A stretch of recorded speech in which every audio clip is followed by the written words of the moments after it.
you need to have your ticket and your PCR test.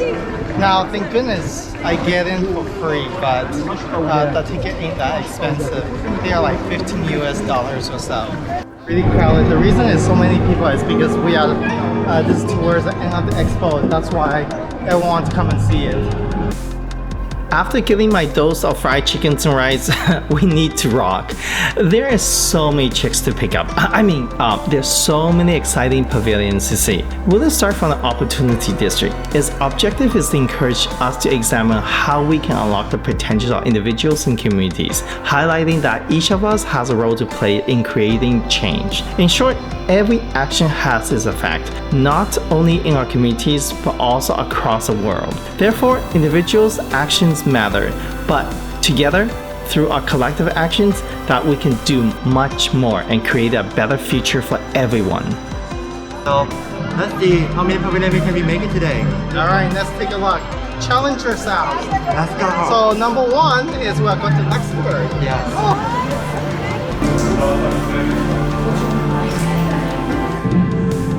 Lots of visuals here. Its central theme is Resourceful Luxembourg, to look outwards and combine its human, natural, technical, industrial, and financial resources to create its future. Its presentation showcased how the country has reinvented itself in order to move away from the agricultural to industrial power, and a global financial center with its redirection towards research, digital technologies, and space industries.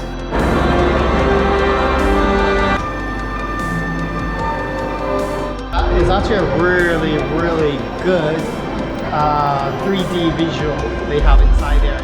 And I have to say, Luxembourg, you did a good job. That is so iconic. Good. Here, the outside part of the structure. The line of points will also contact. On our way in, finally.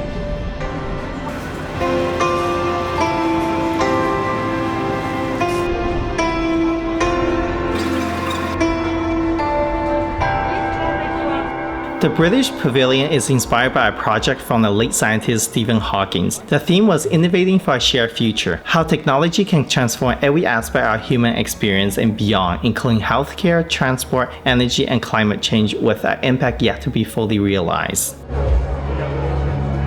Well, there's one thing I wanted to make sure I covered, that's actually Ukraine Pavilion, to showcase, Ukraine do exist, unlike what the Russia said.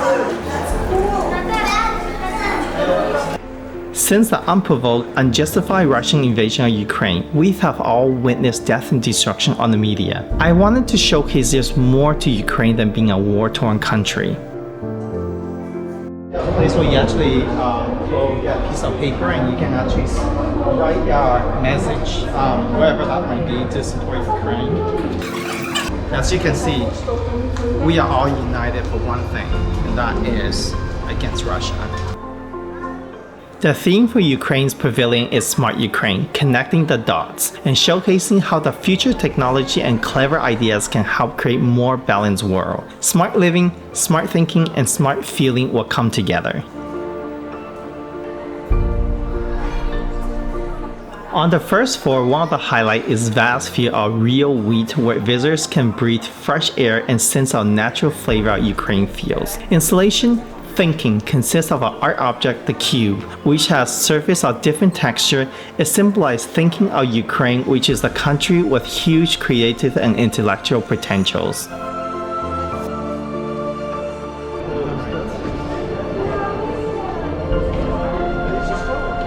On the second level, the guests get into the atmosphere of cultural heritage of Ukraine. The prominent personalities, greatest cultural, arts, and architectural accomplishments are represented here. So there's also an art gallery here, and inside the pavilion by Ukrainian artists right here. It's pretty nice. Morocco, I've been there as well. Oh yeah, I've been to lots of places.